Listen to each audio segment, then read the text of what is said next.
scientific survey just came in. Yeah, I can't wait. There are more idiots per square inch on this program than any other show on television. You want proof? How about the girly man who wet his bed? Or the gymnast who had to split? There's the cremator who got creamed. The stewardess who got ejected. The taxidermist who got kind of squirrely. And the country bumpkin who stole the wrong pumpkin.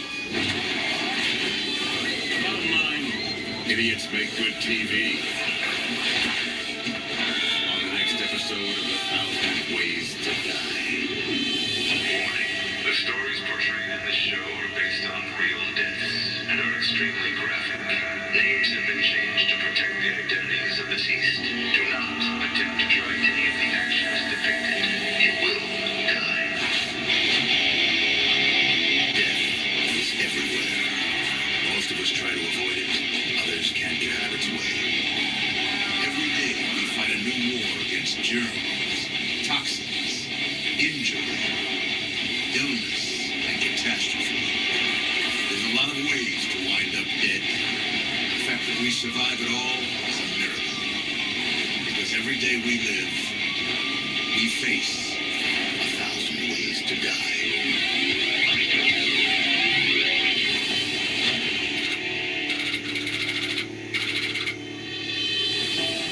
It's New Year's morning, 1986, and this hot babe is wondering what the hell happened the night before.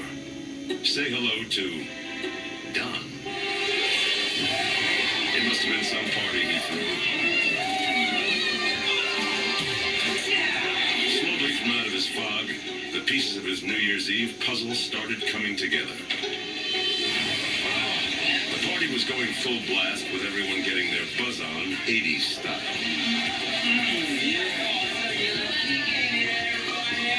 When Don got high, he liked to wear women's clothing. He claimed it made him sexier to women. It proved true this night. He wound up bedding down 2 hotties in his classic 80s waterbed. Thanks for the raffle time. But Don was not digging his start to the new year. He was under house arrest and his panties were getting wet. The more he struggled, the more holes he dug with his stilettos.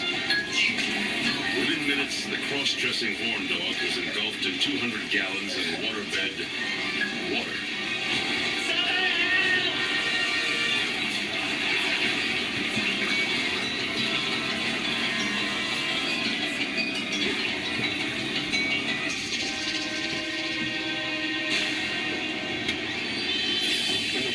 Was cut and water flowed out of the bed, enveloping the patient. He was struggling to keep his head and neck above water, became fatigued, sinking into the water. The water level rose, flowing into the patient's lungs, causing lack of oxygenation and ultimately the death of the patient. Don spent New Year's Eve, 1986, partying like it was 1999. Too bad he never made it that far.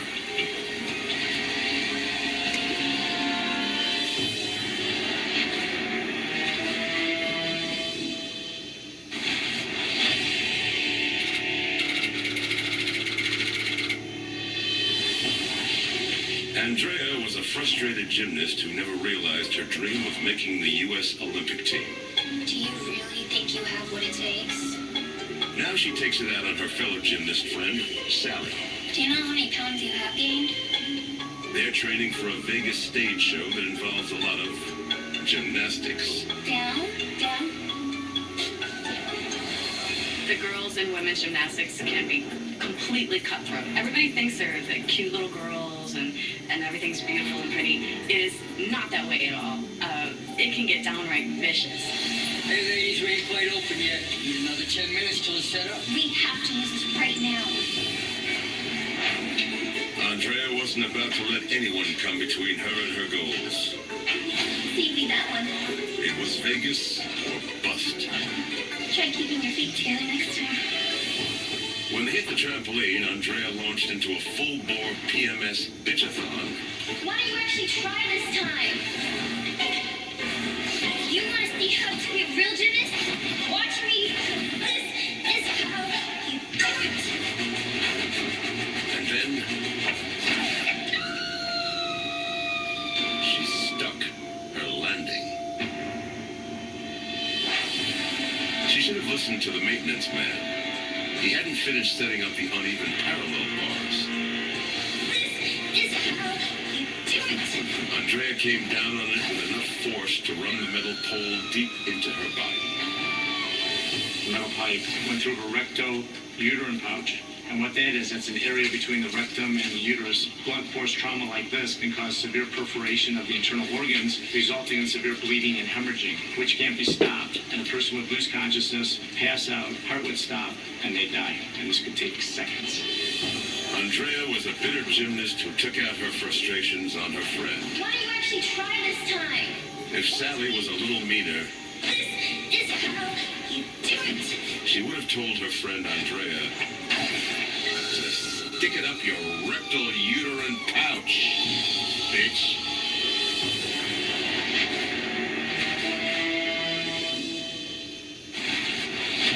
Coming up, a cremator gets a surprise heads up.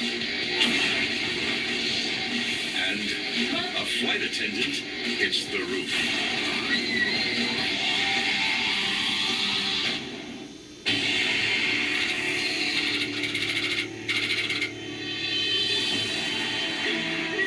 China has a population of 1.4 billion. Do you ever wonder what they do with all their dead bodies? They burn them. In China, cremation is mandatory. Chung Li was the boss at one of the state-run crematoriums. He was also a corrupt thief. First, he would strip a body of anything of value. Then it was flame on. The cremation process begins with an industrial furnace, or retort, which is capable of maintaining temperatures as high as 2,400 degrees Fahrenheit. The cremation process is designed to reduce human or animal remains to ash and bone fragments. The average time frame is normally around 100 pounds per hour. Mr. Wang here was about to go ashes to ashes. 2 days earlier, he had died in what was determined to be a lightning strike because of the telltale burn wound on his chest. The hole in Wang's chest was far less interesting than the treasure in his mouth. But when Mr. Chung finally put the flames to dead man Wang, he got a mouthful. And then some. An autopsy would have uncovered the real cause of Wang's death, and it was not lightning. He was hit by a piece of a weather rocket that was launched in response to a month-long drought. The explosive canister that disperses rain-inducing silver iodide failed to detonate. Instead, it came hurtling back down to Earth and embedded itself in Wang's chest. Unbeknownst to Chung, the explosive charge was now buried deep in Wang's chest. As soon as the crematorium chamber flamed on, the detonator heated up and exploded. The force of the blast blew the metal door off its hinges, severing Chung's head. If Chung had any sense, he would have remembered the ancient Chinese proverb, "Have greedy heart, lose greedy head."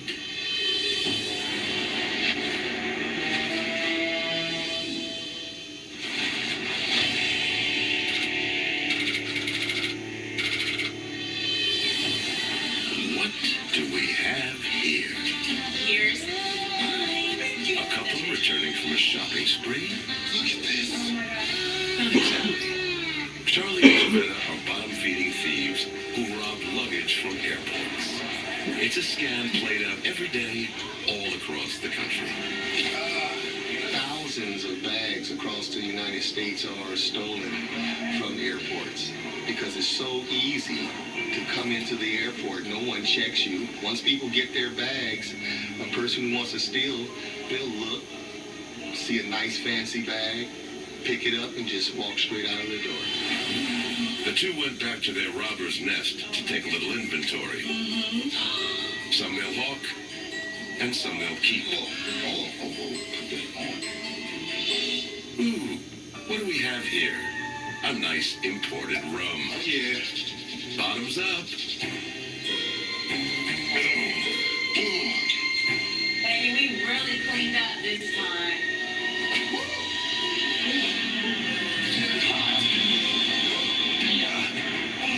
That sounds sexy, Tiger. Yeah, I can't wait. When Javetta was finally ready to heat it up, she found her man already overheated. What is this? What did you do? Charlie! Charlie! Oh my God, Charlie! Charlie! Charlie had inadvertently taken the bag of a drug smuggler. That wasn't rum he just drank. It was liquid cocaine. Liquid cocaine is actually a highly concentrated mixture of cocaine and kerosene. It's the final step in the process before the cocaine is extracted in the form of crystals. Charlie ingested the equivalent of 3 ounces of pure cocaine. The kerosene provided an extra kick.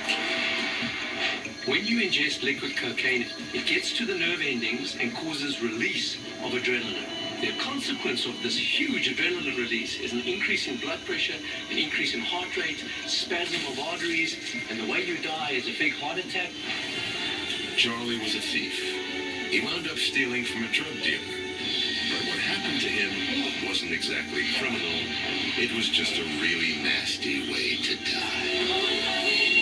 Sorry, Charlie. But Charlie!